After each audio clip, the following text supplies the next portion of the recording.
What is going on, Laker fans? Thank you very much for tuning in on this Wednesday. Lakers Talk Daily, Monday through Friday, right here on ESPN LA. Please subscribe to our channel on ESPN LA. Always putting up content. I'm putting up content. We're live streaming all the shows. Obviously, a lot of content around Lakers, around Dodgers. So please subscribe to the channel. Okay, so 2 in a row for the Lakers. Watch out. Whole Western Conference is saying, watch out for the Los Angeles Lakers right now. That's 2 wins in a row, Laker fans. Okay, am I exaggerating a little bit? Of course I am. But Lakers won last night, 132-131 against Toronto. 2 things that I want to talk about. I want to talk about Anthony Davis. I want to talk about the head coach of the Toronto Raptors hallucinating after the game. Okay, let's do the first thing. Anthony Davis had just another excellent game, adding to an excellent season from Anthony Davis this year. And I think adding to, I'm not trying to be too dramatic here, but if the Lakers had a better record, no question about it, he would be in the conversation for MVP this year. Why would he not? He dropped another 41 points yesterday. He had 11 rebounds on top of that. And he was incredibly clutch in that fourth quarter. Got to the free throw line 11 times, hit all 11 of his free throws, was 13 of 14 from the free throw line. He's carrying the Lakers on the defensive side. He's carrying the Lakers on the offensive side. I think about what he did late in that game, whether it was getting buckets or getting to the free throw line or blocking Scotty Barnes, who's, by the way, really, really nice young player, blocking Scotty Barnes. Whatever it was, the Anthony Davis was doing his thing, and he's yes, there's 7 players that scored in double figures. He had some help. Bron had 12 assists. We know all that. But what he was able to do is the reason why the Lakers are not 5, 7, 8, 10 games below 500 right now, as they sit at 19-19. So just an incredible game from him. And again, I'm going to go back to this. If you're going to compete for an MVP, your squad's got to be good, right? You got to be top 3, top 4 in your conference, unless you just have bonker numbers that are, something that we've never seen before. A lot of good players in the league. Nikola Jokic, Giannis Antetokounmpo, Joel Embiid, Shai Gilgeous-Alexander this year, Luka, Anthony Edwards. I mean, there's some real ballers. Jason Tatum, some real ballers out there. And their teams are really, really good. But AD is having that type of a season. He's only missed 2 games this year, so no one should be complaining about anything from Anthony Davis this year. He's been great. Lakers get a little lucky winning that game against the Raptors. Yeah, they did, but I don't think any Laker fans too worried about style points right now.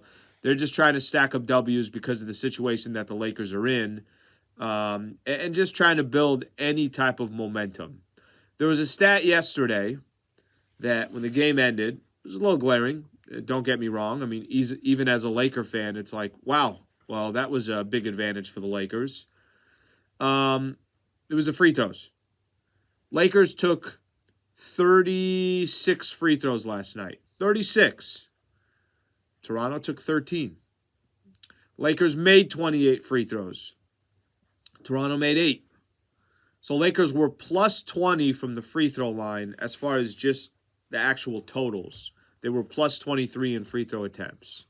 After the game, the coach of the Toronto Raptors, Darko Rajakovic, I think that's how you pronounce it, first-year head coach from Serbia, spent a lot of time internationally coaching.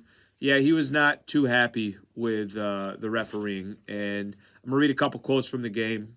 He said, "It's outrageous what happened tonight. It's completely BS. This is a shame for the referees, shame for the league to allow this." Goes on to talk about his star young player in Scotty Barnes and how he's not getting any foul calls.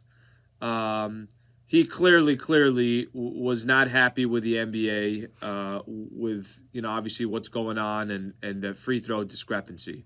I gotta be honest, in watching the game, there were definitely a few times where I'm like, well, Lakers got a little fortunate on that call. Take that one. Or there was a call made that was maybe a 50-50 call that you felt was leaning towards the Lakers. I got no problem with him voicing his opinion. I think a lot of people are going out there and say, oh, this guy lost it. Okay, but if I'm that head coach, if I'm a player in that locker room and I'm frustrated that the Lakers made 20 more free throws than my team did, let's flip this for a quick second. Wouldn't you want your head coach to support your players like that? Wouldn't you want your head coach to kind of lose it on behalf of the players and pay whatever fine that it's going to be? I'm not too surprised that was the case. Now, Bron had a quote after the game as well, and I'm sure he probably was told about the rant that was going on. LeBron said, I feel like they fouled and we didn't. So Bron's got no apologies there. I'm sure the Lakers have been in a position before where they felt like they got hosed. I mean, it happens in the NBA, but the drama that I'm sure we'll spend a lot of time talking about, I got Lakers talk later tonight, Travis and Sliwa show coming up. I don't mind it. I don't mind a head coach sticking up for his players. And if he loses it and he looks a little crazy, okay, that's fine. That comes with the territory as well. But if the players in the locker room like it, then or they respect it, then I think that's fine as well. 2-0 in their last two games, back to 19-19, sitting in the 10th spot of the Western Conference. Lakers got a kind of a big game coming up against Phoenix. They've already beat them a couple times this year. Phoenix is reeling. They don't look that good. They gave up 138 points to the Los Angeles Clippers the day after the Lakers held the Clippers to 103 points. So we'll talk a little bit about that tomorrow. But as for today, that's what we got. Appreciate you guys tuning in. Please subscribe to the channel. I did mention Travis and Sliwa show coming up a little bit later today. We'll have all our local shows, Travis and Sliwa, Mason and Ireland, Sedano and Cap. And then I'll follow at 7 o'clock with a little Lakers talk. So thank you for tuning in. Appreciate it, Laker fans.